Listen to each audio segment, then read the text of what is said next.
Aristote et Platon croient tous deux que les êtres humains ne sont capables de vivre une vie digne que dans une communauté. Et par communauté, ils entendent tous deux la cité grecque. Mais l'opposition d'ensemble entre Platon, rationaliste idéaliste, et Aristote, philosophe critique de bon sens, devient évidente dans leur conception de la société. Platon critique les conditions réellement existantes en faisant appel aux exigences de la raison.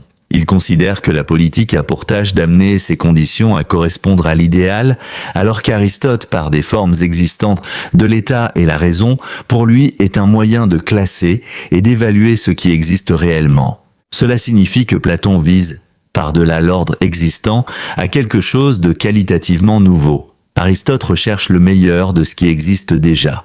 Ce qu'il dit est celui plus réaliste au sens où cela correspond mieux aux conditions politiques des cités-États de son temps. Ces caractérisations de Platon et d'Aristote constituent, bien sûr, une simplification.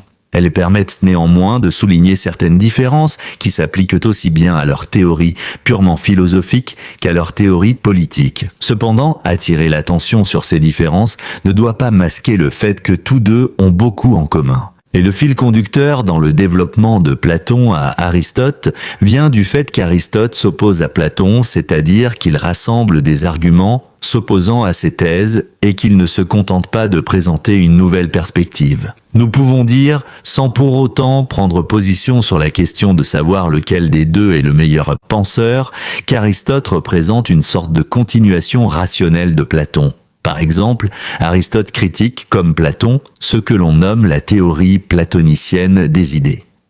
Alors que Platon, selon l'interprétation qui prévaut dans les manuels, déclare que les idées sont ce qui existe vraiment, Aristote affirme que ce qui existe de façon indépendante, ce sont les choses particulières ou disent substances, pour utiliser sa terminologie. La tour Eiffel, le cheval du voisin et un crayon sont des exemples de choses particulières, de substances au sens aristotélicien.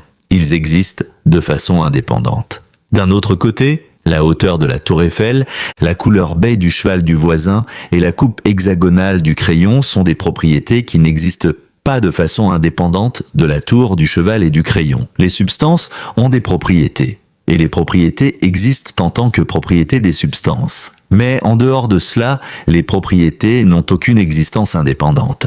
On peut regarder divers objets jaunes et parler de la propriété jaune, et de même pour d'autres objets et d'autres propriétés. Selon Aristote, cela ne fait pas de la propriété jaune une idée existant de façon indépendante. La propriété jaune n'existe que dans les choses jaunes. Et parce qu'il y en a. De même peut-on regarder Prince Noir, Polly et Flicka et parler d'eux en tant que chevaux. On néglige alors les propriétés individuelles et accidentelles de chacun en particulier, et l'on se concentre sur ce qui est caractéristique de tous, en tant que chevaux. Qu'ils soient dorés ou alezans, n'est alors pas essentiel, pas plus que de savoir s'ils sont maigres ou gros, ont un bon ou un mauvais tempérament. Ce sont des propriétés non essentielles si l'on s'intéresse à ce qu'est l'essence d'un cheval. Mais il y a d'autres propriétés dont un cheval ne peut être dépourvu pour demeurer cheval, par exemple, être un mammifère et avoir des sabots. De telles propriétés peuvent alors être dites propriétés essentielles.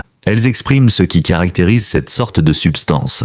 De cette distinction entre propriétés essentielles et propriétés non essentielles, on peut formuler un concept d'espèce. Par exemple, l'espèce cheval qui se compose des propriétés essentielles du cheval. Aristote affirme donc que les substances sont ce qui existe vraiment, mais que les propriétés et les espèces possèdent une existence relative, en ce qu'elles existent dans ou avec les substances. En conséquence, Aristote ramène les idées au niveau des choses. Les propriétés et les espèces existent, mais seulement dans les choses particulières. Dans les grandes lignes, on peut interpréter comme suit la relation qui existe ici entre Platon et Aristote. Tous deux croient que les termes conceptuels, les noms de propriétés comme rouge, rond, etc., et les noms d'espèces comme cheval, être humain, etc., font référence à quelque chose qui existe. Mais Platon croit que ce quelque chose, ce sont les idées qui existent derrière les phénomènes sensibles.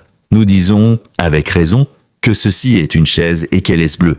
Mais pour le voir, nous devons déjà avoir l'idée de chaise et l'idée de bleu. Ce sont les idées qui nous permettent de voir les phénomènes pour ce qu'ils sont. Par exemple, en tant que chaise et en tant que bleu. Pour Aristote, ce quelque chose, ce sont les formes qui existent dans les phénomènes sensibles. Mais cela ne doit pas être compris trop littéralement. Selon Aristote, à l'aide de la raison, nous pouvons percevoir l'universel ou les formes. En négligeant ce qui est unique chez Prince Noir, je suis capable d'imaginer la forme universelle du cheval.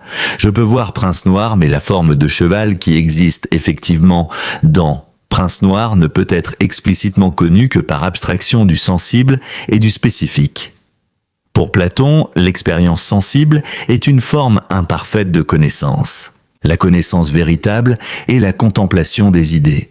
Et cette contemplation implique de regarder dans un monde d'idées. Derrière, le monde des sens. Pour Aristote, l'expérience sensible, l'empirique, a un statut plus positif. Selon lui, en fin de compte, seules existent que les choses particulières, les substances. Mais on peut, à l'aide de la raison, distinguer dans ces choses les formes universelles. Par un processus d'abstraction, nous reconnaissons les formes universelles dans les choses. En d'autres termes, l'expérience sensible et la raison ont des statuts plus proches chez Aristote que chez Platon.